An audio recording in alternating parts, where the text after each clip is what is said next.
الله الرحمن الرحيم الحمد لله رب العالمين والعاقبة للمتقين والصلاة والسلام على سيد الأنبياء والمرسلين خاتم النبيين محمد وعلى آله وصحبه أجمعين أما بعد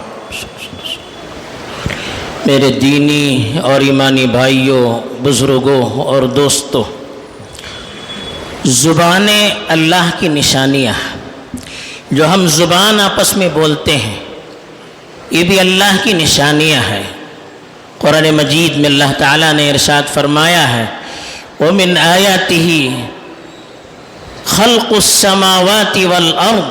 وَاخْتِلَافُ أَلْسِنَتِكُمْ وَأَلْوَانِكُمْ إِنَّ فِي ذَلِكَ لَآيَاتٍ لِلْعَالِمِينَ۔ کہا کہ اللہ کی نشانیوں میں سے آسمان اور زمین کا پیدا کرنا بھی ہے، اور زبان کا بدلنا، رنگت کا بدلنا، یہ بھی اللہ کی نشانیاں ہیں۔ یعنی جیسے زمین اور آسمان، اس کو اللہ نے ان کو پیدا کیا تو یہ اللہ کی بہت بڑی نشانیاں ہیں۔ ایسے ہی لوگ زبان بولتے ہیں، الگ الگ علاقوں میں الگ الگ زبان بولتے ہیں، تو یہ بھی اللہ کی نشانیاں ہیں۔ ایسے ہی لوگوں کی رنگت میں دیکھیے، ڈیل ڈول میں رنگت میں تبدیلی ہوتی ہے، کوئی کالا، کوئی گورا، کوئی موٹا، کوئی دبلا، کوئی لمبا، کوئی ناٹا، یہ ساری چیزیں اللہ کی نشانیاں ہیں۔ اور زبان کا مطلب کیا ہے؟ زبان صرف الفاظ اور کلمات کا نام نہیں ہے۔ جس زبان کے ہم الفاظ بولتے ہیں، زبان صرف اس کا نام نہیں ہے۔ ہر زبان کے ساتھ اس کی تاریخ رہتی ہے، ہر زبان کے ساتھ اس کا کلچر اور اس کی تہذیب جڑی ہوئی رہتی ہے۔ ہر زبان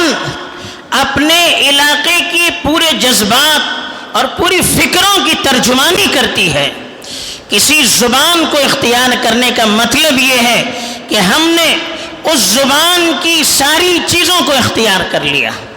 اس کی فکر کو ہم نے اختیار کر لیا، اس کی تہذیب کو ہم نے اختیار کر لیا، اس کے کلچر کو ہم نے اختیار کر لیا، اس کے رسم و رواج کو ہم نے اختیار کر لیا۔ اور جس زبان سے انسان قریب ہوتا جاتا ہے، جس زبان کو وہ اپنے لیے مجلسوں اور محفلوں کی دلہن بنانا شروع کر دیتا ہے، اسی اعتبار سے آدمی اپنی مادری زبان سے دور ہوتا چلا جاتا ہے۔ یہ فطرت بھی ہے، یہ تاریخ بھی ہے۔ آپ اسلامی تاریخ اٹھا کر دیکھ لیجئے، قرآن مجید عربی زبان میں نازل ہوا تھا، نبی آخر الزمان صلی اللہ علیہ وسلم عربی زبان بولنے والے تھے، تو اسلامی شریعت کا منبع اور سرچشمہ عربی زبان ہے۔ اسلامی شریعت کو صحیح طور پر سمجھنا ہے، اس میں مہارت حاصل کرنا ہے، تو جب تک عربی زبان میں مہارت حاصل نہیں ہوگی، جب تک عربی زبان کی باریکیوں سے ہم واقف نہیں ہوں گے، جب تک عربی زبان سے ہمیں محبت نہیں ہوگی، جب تک عربی زبان کو ہم اپنا اوڑھنا بچھونا نہیں بنائیں گے، تب تک ہم نہ قرآن اور حدیث کو صحیح طور پر سمجھ سکتے ہیں، نہ اسلامی شریعت کو صحیح طور پر سمجھ سکتے ہیں۔ یہی وجہ تھی کہ جب مسلمان علاقے در علاقے فتح کرتے ہوئے ملک عرب سے بڑھ کر دوسرے علاقوں میں چلے گئے، افریقہ کے علاقوں میں مسلمانوں نے اپنے جھنڈے گاڑ دیے، تو ہم نے دیکھا، اسلامی تاریخ اس کی گواہ ہے کہ افریقی ممالک کے بہت سارے وہ علاقے جو عرب نہیں تھے، جن کی زبان عربی نہیں تھی، لیکن عربوں کے اخلاق سے، عربوں کی زبان سے، اسلامی شریعت سے، اسلامی تہذیب اور تمدن سے وہ اتنے متاثر ہو گئے کہ انہوں نے اپنی زبان تک کو چھوڑ کر عربوں کی زبان کو اختیار کیا، عربوں کی تہذیب کو اختیار کیا، اس لیے کہ زبان کو اپنی گھریلو طور پر اختیار کرنے کا مطلب یہ ہوتا ہے کہ ہم اس زبان کی ساری تاریخ کو اپنے اندر جذب کرتے ہیں، اس زبان کے ساتھ جو تہذیب جڑی ہوئی ہے، جو کلچر جڑا ہوا ہے، جو رسم و رواج جڑے ہوئے ہیں ان کو بھی ہم اپنے اندر ہضم کرتے چلے جاتے ہیں، اپنے آپ کو اس کے رنگ میں رنگتے چلے جاتے ہیں۔ یہی وجہ ہے کہ بہت سے وہ ممالک جو اصل میں عرب نہیں ہیں، وہ دوسری قومیں ہیں، مصر ہے، وہ کہاں کے عرب ہیں؟ سوڈان ہے، کہاں کے عرب ہیں؟ بربر ہیں، کہاں کے عرب ہیں؟ جزائر والے، تیونس والے اور اس طرح کے دوسرے ممالک جہاں کی زبان عربی زبان ہے، جن کو ہم عرب کہتے ہیں، وہ کہاں کے عرب ہیں؟ وہ نسلی عرب نہیں ہیں۔ انہوں نے عربوں کے ساتھ گھل مل کر، عربوں سے متاثر ہو کر عربی زبان کو اختیار کیا، تو اس کی ساری تہذیب کو اختیار کیا کہ آج ان کی اپنی شناخت نہیں رہی، اب ان کا سارا تعارف عرب کے اور عربی زبان، عربی قوم اور عربی ممالک کے ذریعے سے کیا جاتا ہے۔ یہ زبان کی تاثیر ہے۔ یہی تاثیر تھی جس کو اہل مغرب نے محسوس کیا۔ جو یورپ کی طرف سے سیلاب آیا عالم اسلام پر اور عالم اسلام پر قبضہ کرنا شروع کر دیا، اور عالم اسلام کو انہوں نے اپنی بستیاں بنانی شروع کر دی، ان پر حکومت کرنے لگے، تو مسلمانوں کو ان کی تہذیب سے دور کرنے کے لیے، ان کے سرچشموں سے دور کرنے کے لیے، ان کی فکروں کو بدلنے کے لیے، ان کے کیریکٹر کو بدلنے کے لیے، ان کے اخلاق کو بدلنے کے لیے، ان کو ان کی اپنی تاریخ سے دور کرنے کے لیے اور اپنے ساتھ ان کو مکمل طور پر شامل کرنے کے لیے انہوں نے پہلا کام یہ کیا کہ جن عربی ممالک پر انہوں نے قبضہ کیا ان لوگوں کو عربی زبان سے دور کرنے کے لیے طرح طرح سے کوششیں شروع کر دی۔ عربی ممالک میں اپنے اسکولس انہوں نے، اپنے کالجز انہوں نے عام کرنا شروع کر دیے، وہاں انگریزی زبان میں، فرانسی زبان میں تعلیم دینی شروع کر دی۔ اب وہ بچے ظاہر بات ہے ان کی زبان میں سیکھیں گے، ان کی تاریخ پڑھیں گے، ان کی فکروں کو پڑھیں گے، وہ قوم کے اعتبار سے تو عرب رہیں گے لیکن ان کی فکریں پوری طور پر تبدیل ہو جائے گی۔ اور دوسرا کام انہوں نے یہ کیا کہ عربی زبان میں جو مختلف عوامی زبانیں ہیں جو مقام میں بولی جاتی ہے لیکن ان کی علمی زبان، فکری زبان وہ ایک ہی ہے، وہ فصیح عربی، جس زبان میں قرآن مجید نازل ہوا ہے، جس زبان میں احادیث مبارکہ موجود ہیں، جس زبان کے اندر شریعت اسلامیہ موجود ہے، وہی ان کی اصل زبان ہے، وہی فصیح زبان ہے جو اپنے جلسوں میں، محفلوں میں بولتے ہیں، مدارس میں، اسکولوں میں، کالجز میں جس کے ذریعے سے وہ لیکچرز دیتے ہیں، تعلیم دیتے ہیں، وہ فصیح عربی زبان ہے۔ اب وہ فصیح عربی زبان اسلامی تاریخ سے جڑی ہوئی ہے، قرآن سے جڑی ہوئی ہے، شریعت سے جڑی ہوئی ہے۔ اب انہوں نے یہ کیا کہ اس فصیح زبان سے دور کرنے کے لیے مقامی زبانوں کو رواج دینا شروع کر دیا۔ انہی زبانوں میں، مقامی زبانوں میں انہوں نے اپنے اخبارات نکالنے کی ترغیب دی، کتابیں لکھنے کی ترغیب دی، اسکولوں میں، کالجوں میں مقامی زبان میں بولنے کی ترغیب دی، گھروں میں اور محفلوں میں مقامی زبان کو اختیار کرنے کے لیے کہا تاکہ وہ مقامی اعتبار سے بڑھ جائیں۔ جب مقامی زبان پر پوری توجہ ہوگی تو پھر اصل جو عربی زبان ہے، قرآن کی جو عربی زبان ہے، فصیح عربی زبان ہے، اس سے دور ہو جائیں گے اور خود بخود قرآن سے، اسلامی شریعت سے وہ دور ہو جائیں گے۔ دوسری طرف انہوں نے یہ بھی کوشش کی عربی جو رسم الخط ہے جو ہم قرآن میں دیکھتے ہیں اس کو رومن رسم الخط میں جیسے انگریزی وغیرہ لکھتے ہیں اس میں لکھنے کی ترغیب دینی شروع کر دی تاکہ جب عربی رسم الخط کو بھول جائیں گے اور انگریزی رومن رسم الخط کو لیں گے تو پھر عربی پوری جو شریعت نہیں بلکہ پوری تہذیب سے ان کا رشتہ کٹ جائے گا۔ یہ انہوں نے بڑی کوششیں کی لیکن اللہ جزائے خیر دے ہمارے علماء اور مفکرین نے انہوں نے بھرپور اس کا مقابلہ کیا اور عربی اور قرآنی زبان جس کی حفاظت کی ذمہ داری اللہ نے لی تھی اس کو عام کرنے کے لیے سر دھڑ کی بازی لگا دی تو وہ اپنی سازش میں کامیاب نہیں ہو سکے۔ یہی کام انہوں نے دوسرے ملکوں میں بھی کیا۔ ترکی پر جب انہوں نے قبضہ کیا، خلافت اسلامی کا خاتمہ کیا تو ترکی کا جو رسم الخط تھا وہ فارسی رسم الخط جیسے ہم اردو لکھتے ہیں اس طرح سے تھا، لیکن انہوں نے وہاں جانے کے بعد اب ترکی زبان سے تو ان کو روک نہیں سکتے تھے لیکن ترکی نسل کو، نئی نسل کو اپنی تہذیب سے کاٹنا تھا، اپنی تاریخ سے الگ کرنا تھا، اپنے اسلاف سے الگ کرنا تھا تو انہوں نے یہ یہ کیا کہ ترکی زبان کا رسم الخط بدل دیا، رومن کر دیا۔ اب نتیجہ کیا ہوا؟ نئی جو نسل آئی وہ پرانی کتابوں سے دور ہو گئی، پرانی تہذیب سے دور ہو گئی۔ یہی انہوں نے ملیشیا میں کیا، انڈونیشیا میں کیا، یہاں تک کہ ہمارے ہندوستان میں بھی کیا۔ یہاں انہوں نے ایک تو فارسی زبان جو یہاں کی سرکاری زبان تھی اس کو نکال کر اس کی جگہ پر انگریزی زبان کو حاوی کر دیا۔ یہاں اسکول اور کالج انگریزی زبان میں عام کر دیے، روزی روٹی کا مسئلہ انگریزی زبان سے جوڑ دیا، اور پھر مقامی اعتبار سے اردو زبان جو فارسی رسم الخط میں لکھی جاتی تھی اس کو یہاں کی جو دیوناگری زبان تھی جو رسم الخط ہم دیکھتے ہیں ہندی کا اس میں کنورٹ کر دیا۔ نتیجہ آج ہم دیکھتے ہیں کہ جو علاقے اردو زبان کے گڑھ سمجھے جاتے تھے وہاں کے بچے اردو پڑھنا جانتے نہیں ہیں، اردو لکھنا جانتے نہیں ہیں، ان کو بلا شعور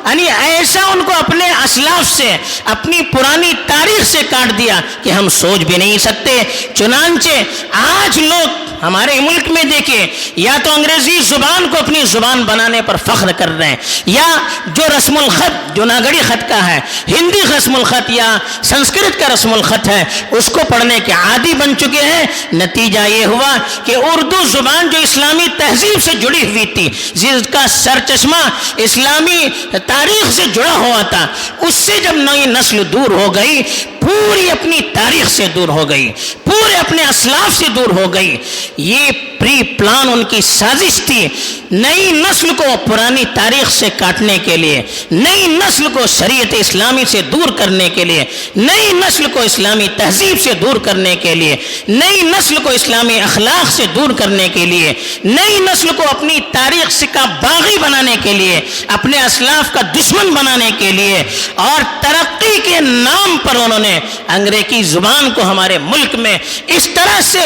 مسلط کر دیا۔ انگریز تو چلے گئے، انگریز سے جسم کو تو ہم نے آزاد کر لیا، ملک کے ظاہر کو تو ہم نے آزاد کر لیا، لیکن ہماری فکر انگریزوں کا غلام بنی رہی، ہماری تعلیم انگریزوں کا غلام بنی رہی۔ افسوس یہ ہوتا ہے کہ ہم انگریزی زبان کو اپنی زبان پر ترجیح دینے لگے۔ یاد رکھیے، کوئی زبان سیکھنا اس سے کوئی روکتا نہیں۔ ہم نے پہلے ہی کہا زبان اللہ کی نشانی ہے، زبان تو ایک آنکھ کی طرح ہے، جو زبان ہمیں معلوم ہوگی اس زبان کی ساری تاریخ سے ہم واقف ہو جائیں گے، اس زبان میں جو علم ہے اس سے ہم واقف ہو جائیں گے۔ اس سے اسلام کبھی روکتا نہیں ہے، کسی زبان کے سیکھنے سے اسلام روکتا نہیں ہے، لیکن زبان کو اپنی مادری زبان پر ترجیح دینا، اپنے گھر کی بول چال میں اپنی بول چال کو چھوڑ کر دوسری زبان کو ترجیح دینا، اس سے صرف اسلام نہیں، ہر زبان آپ کو روکتی ہے، ہر کلچر آپ کو روکتا ہے، ہر ملک آپ کو روکتا ہے۔ لیکن افسوس یہ ہے کہ آج ہم اتنے مرعوب ہو گئے، ترقی کے نام پر، تعلیم کے نام پر ہم غیروں کے سامنے اس طرح سے بچھ گئے، اس طرح سے ان کی زبان اور ان کے کلچر کے سامنے ہم نے اپنے آپ کو سرنڈر کر دیا۔ آج ہمیں اپنے اسکولوں میں، اپنے جلسوں میں، اپنی مجلسوں میں اپنی زبان کے بولنے میں عار محسوس ہو رہا ہے۔ اپنی زبان کو بولنا ہم نے اس کو تنزل کی، زوال کی، پرانے خیال کی نشانی سمجھنا شروع کر دیا، اور دشمنوں کی زبان جس کو انہوں نے اپنی پوری طاقت کے ساتھ پری پلان ایک مقصد کے ساتھ مسلط کیا تھا، اس کو ہم نے اپنی مجلس کی دلہن بنانے میں فخر کرنا شروع کر دیا۔ یہ ہماری پستی کا سب سے بڑا زینہ ہے۔ یہی وجہ ہے کہ آج ہمیں اپنے اسلاف سے بدزنی ہو رہی ہے، اپنے اسلاف کی طرف نسبت کرنے، اپنے بادشاہوں کی تاریخ کی طرف نسبت کرنے میں ہم عار محسوس کر رہے ہیں، اس لیے کہ ہمارے سامنے ماڈل وہ بن گئے جن کی تاریخ ہم پڑھتے ہیں، جن کی زبان ہم پڑھتے ہیں، ان کو ہم نے ماڈل بنایا، ان کو ہم نے نمونہ بنایا۔ اور افسوس تو ہمیں اپنے لوگوں پر ہوتا ہے کہ ہم اپنی عربی ثقافت پر فخر کرنے والے، اپنی دینی تہذیب پر فخر کرنے والے، اب ہم ہم اپنے بچوں کو انگریزی زبان کے ساتھ پروان چڑھانے میں، گھر میں انگریزی بول چال کو عام کرنے میں فخر محسوس کر رہے ہیں۔ یاد رکھیے، یہ صرف زبان آپ گھر میں عام نہیں کریں گے، اس تہذیب کو اپنے گھر میں حاوی کریں گے۔ جو نسل اپنی زبان کو بھول جائے گی وہ کبھی اپنی نہیں رہے گی۔ چنانچہ آج دیکھیے، جو ہمارے نوجوان بچے دوسرے ممالک میں تعلیم حاصل کرتے ہیں، دوسری زبانوں کے وہ عادی بن چکے ہیں، آج اپنے علاقے میں آنا نہیں چاہتے ہیں، یہاں شادی بیاہ کرنا نہیں چاہتے ہیں، یہاں کے رشتہ داروں کے ساتھ اپنے تعلقات کو جوڑے رکھنا نہیں چاہتے ہیں۔ وہ وہی پورا اپنا شادی بیاہ بھی وہی کریں گے، کاروبار بھی وہی کریں گے، اپنا رشتہ ناتا بھی وہی جوڑیں گے۔ پھر کیا ہو جائے گا؟ یہ پوری نسل دوسری قوموں میں بری طرح سے گھل مل جائے گی،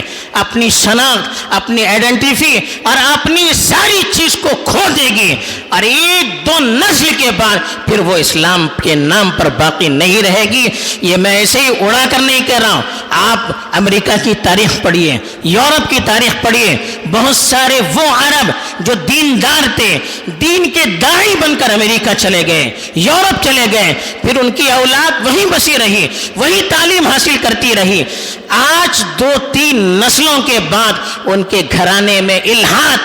ایتھزم پنپ رہا ہے۔ آج وہ اسلام سے پوری طرح دور ہو چکے ہیں، اپنی عربی زبان کو بھول چکے ہیں، قرآن اور حدیث سے دور ہو چکے ہیں، اور اپنی تاریخ سے، اپنے کلچر سے، اپنی تہذیب سے پوری طرح سے وہ دور ہو چکے ہیں۔ یہ نتیجہ ہوتا ہے، اب ابتدا ہے، اب ہمیں سرے کو پکڑنا ہوگا اور یہ سوچنا ہوگا، زبان کو پڑھیے تعلیم کے لیے، زبان کو پڑھیے معلومات حاصل کرنے کے لیے، زبان کو پڑھیے اپنی دعوت کو عام کرنے کے لیے، اپنی تہذیب کو عام کرنے کے لیے، اپنے اخلاق کو عام کرنے کے لیے پڑھیے، لیکن اس زبان کو اپنے گھر کی زبان مت بنائیے، اس زبان کو اپنی محفلوں کی زبان مت بنائیے، اس زبان کو اپنے جلسوں کی زبان مت بنائیے، اس زبان کو اپنے بینروں کی زبان مت بنائیے۔ یہ اپنی زبان سے نفرت کی دلیل ہے، اپنی زبان اور اپنی تہذیب کو کمتر سمجھنے کی دلیل ہے، یہ مرعوبیت کی دلیل ہے، دوسروں کے سامنے جھکنے کی دلیل ہے، اور اپنی تہذیب سے دوری کی دلیل ہے۔ یہ پوری تاریخ اس کی گواہ ہے۔ ہمیں ان سازشوں کو سمجھنا ہے۔ تعصب نہیں اچھا ہے، لیکن اپنی تاریخ کو ہمیں بھولنا نہیں چاہیے، اپنے سرچشموں سے ہمیں بھولنا نہیں چاہیے۔ اپنی اولاد کو اپنی زبان سکھائیے، اپنی زبان میں پڑھنا سکھائیے، اپنی زبان میں لکھنا سکھائیے، اپنی زبان کی کتابیں پڑھنا سکھائیے۔ اپنی اولاد کو آپ جہاں کہیں رہیں چھٹیوں میں اپنے علاقے میں لائیے، اپنے خاندان سے ان کا تعارف کرائیے، یہاں کے ماحول سے، یہاں کی تہذیب سے ان کو واقف کرائیے، ورنہ وہ دن دور نہیں، ہماری اگلی نسل ہماری نہیں رہے گی، وہ کسی دوسرے کی ہو جائے گی۔ اللہ تعالی حفاظت فرمائے اور اس پہلو پر توجہ دینے کی توفیق دے۔ آمین۔ وآخر دعوانا ان الحمد للہ رب العالمین۔